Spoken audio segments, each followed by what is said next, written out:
Então, a ideia nossa agora nessa palestra é que a gente vai dar alguns temas gerais, falar de alguns aspectos modernos em relação ao envelhecimento e chamar a atenção para 3 aspectos fundamentais. Primeiro, que a geriatria não é só depois que a gente ficou velho. A geriatria começa depois dos 30 anos. Né? Então, existem pessoas que já consideram a geriatria como uma modalidade pós-idade adulta. A partir da idade adulta, já vai para o geriatra. Por que isso não acontece? Isso não acontece porque o sistema de saúde nosso foi baseado totalmente errado. Foi baseado no especialista. Então, você tem uma dor de cabeça, você vai no neurologista. Mas se essa dor de cabeça for por causa dos olhos, você vai no neurologista e no oftalmologista. Daí ele diz que é sinusite. Quem entra? O otorrinolaringologista. Então, com uma dor de cabeça, você vai em 3 médicos. Isso é totalmente errado. O sistema de saúde do Brasil está com pouca cabeça. Num país, por exemplo, aqui próximo ao nosso, Canadá, né? A reunião, 9 horas você está lá, 10 horas. A medicina preventiva no Canadá é feita assim: você tem um médico de família e esse médico de família orienta você aonde você deve ir. Não adianta querer ir antes, porque ele vai tratar a sua dor de cabeça. Se ele achar que você precisa de óculos, ele vai lhe encaminhar para um oftalmologista. Então, o que aconteceu com o nosso sistema de saúde? O nosso sistema de saúde está edemaciado, isso é, inchado. Ele está ao revés. Então, tem o atendimento do especialista na frente do clínico. Não é? E está desanimador, porque não está resolvendo. Nós vamos mostrar essa atitude do especialista ir antes do clínico não resolve. Depois tem um fator agravante que chama-se convênio. Todo mundo tem, também tem. Mas o convênio está bem inconveniente. Porque na realidade ele pede um monte de exame, um exame atrás do outro, né? Que você vai para um especialista no outro, ninguém conversa com ninguém. Dos exames prescreve-se medicamentos, a grande maioria alopáticos e iatrogênicos, isto é, não secundários, e o indivíduo feliz, depois de percorrer normalmente os seus 7 especialistas, porque faltou o cardiologista, o urologista e depois você vem às vezes o ortopedista. Não é? Então são 7 especialistas para cuidar da saúde. Nenhum conversa com ninguém, porque não tem tempo. Né? Como não conversa, cada um prescreve o seu medicamento, que vai interferir com outro medicamento. Então isso que nós vamos falar. Como evitar a interferência da polifarmácia na vida diária, visando a saúde e não a doença. Então, o que a gente vai falar da fisiologia do envelhecimento? Quem é essa aqui? Quem é essa? Cláudia Cartinari. Isso. Quem lembra da Cláudia Cartinari? Você lembra? Vem? Então, quem vai falar?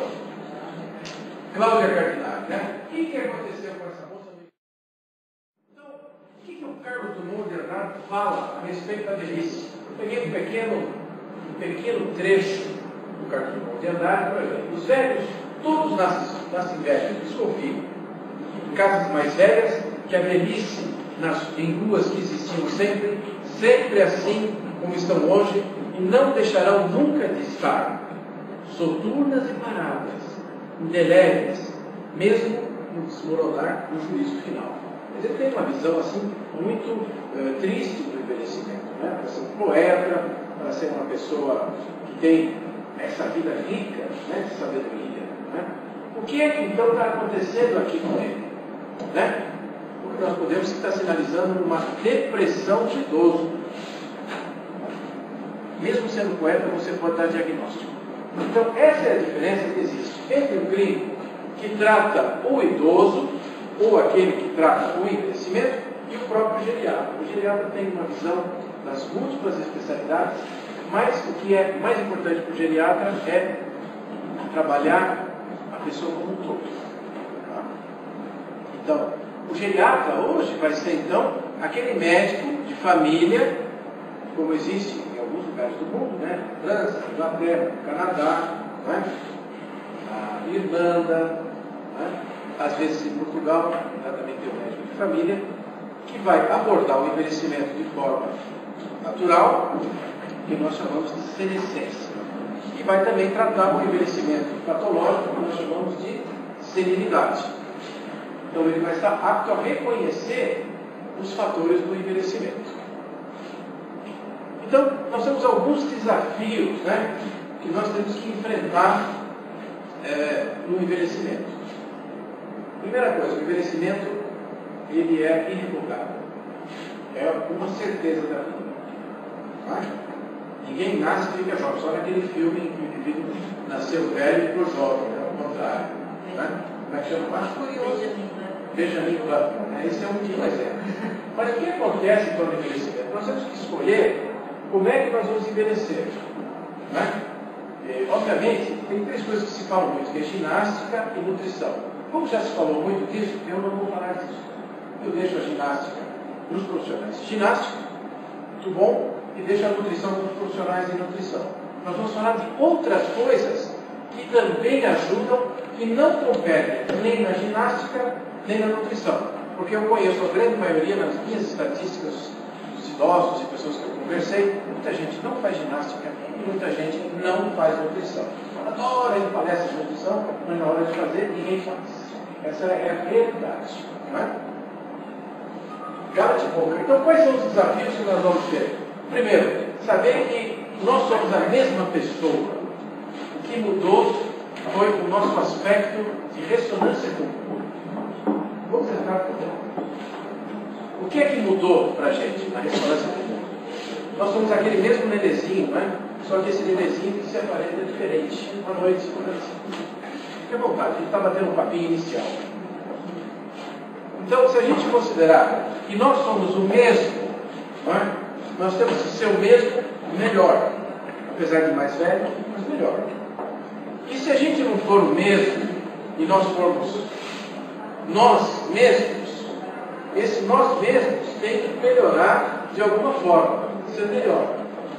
Então, o segredo que eu vou dizer para vocês, que é bem interessante, à noite, voltar. Todo mundo está chegando, não tem problema. Não tem problema. Por isso nós estamos falando devagarinho. Fazem já pesquisa sobre envelhecimento há muitos anos. E eu vou falar alguma coisinha do que a gente descobriu nessa visão do Life Station Foundation. E vou falar também da experiência que a gente está desenvolvendo na geriatria preventiva. Tá? A geriatria preventiva, eu já falei, primeira coisa, ela não é contra o especialista. A gente usa o especialista. Mas sempre o primeiro médico de família. E de preferência o médico que examina.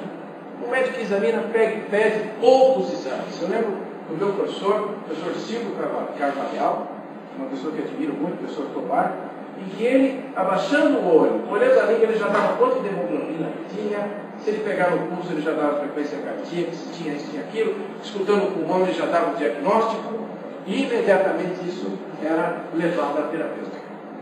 Então hoje, como o médico está sem tempo, ele tirou o seu próprio tempo, né? Se vendeu ao sistema, vendido ao sistema, perde tempo. Porque o sistema, a primeira coisa que ele faz é tirar o seu tempo. Ele põe um monte de coisas ao seu redor e tira o seu tempo. Ele põe o celular, ele põe isso, ele põe a campainha, Se para sair de casa, hoje você vai, liga o seguro, confere o seu quê, desliga, demora meia hora. Antigamente você fechava a porta e ia embora.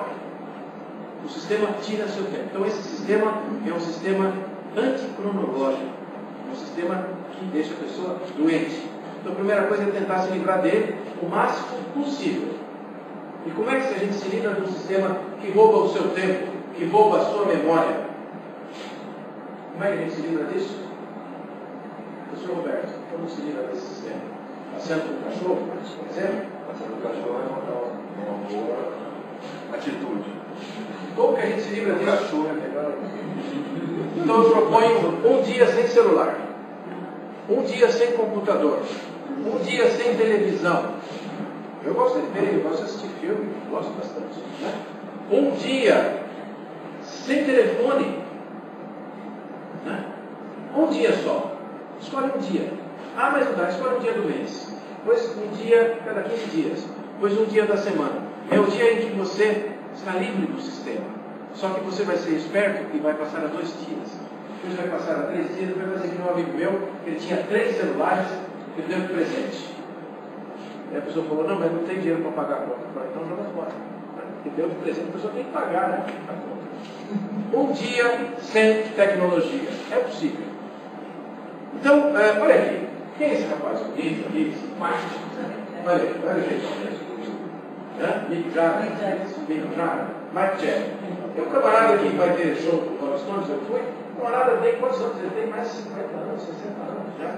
E ele, 70, fez agora, 68, 70. Ele pula, dança, canta e tal, já aprontou várias boas. Mas olha, esse indivíduo está doente. O que ele faz?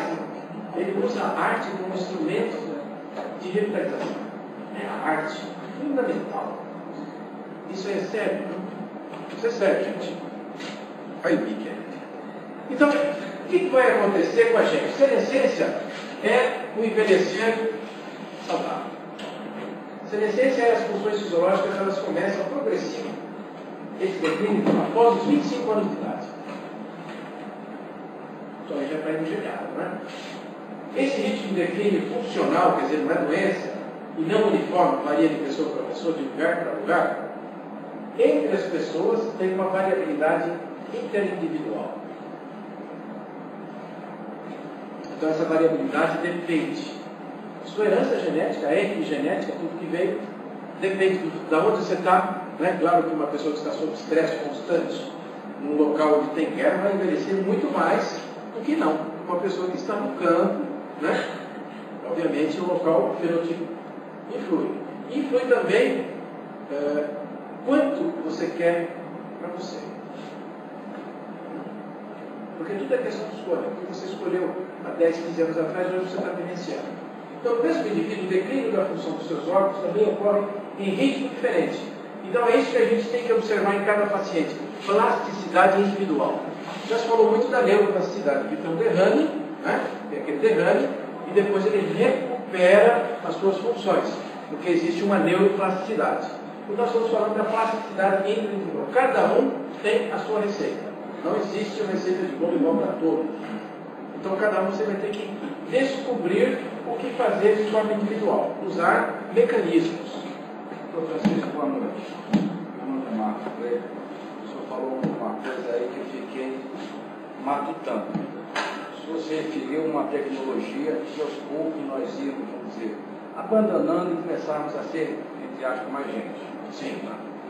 Em outrora, não tinha o nome dessa doença degenerativa como Alzheimer.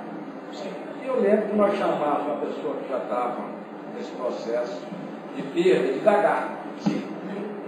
E não tinha televisão, não tinha celular e não tinha nada. E eles ficavam, com certeza, até um pouco mais jovens, porque a medicina também não era tão avançada. Então, qual é a relação que o senhor faz hoje em função do processo de desligar a tomada no que diz respeito à tecnologia? Se outrora não tinha, as pessoas também ficavam. Sempre as demências houveram, desde o início da humanidade, desde a primeira paulada do homem da caverna. Isso existe. Só que essa era a demência vascular, ou demência senil. O que nós estamos falando são processos de degeneração neurológica numa escala nunca vista antes, tem hoje, cujo um dos fatores é a tecnologia. Por exemplo, toldos de celular. Tá? Então, se você tiver uma perto da sua casa, saia correndo, porque aquilo é um desastre. Tá? E o esquenta, você faz um monte de coisa. Então, essa tecnologia colabora para a degeneração neurológica.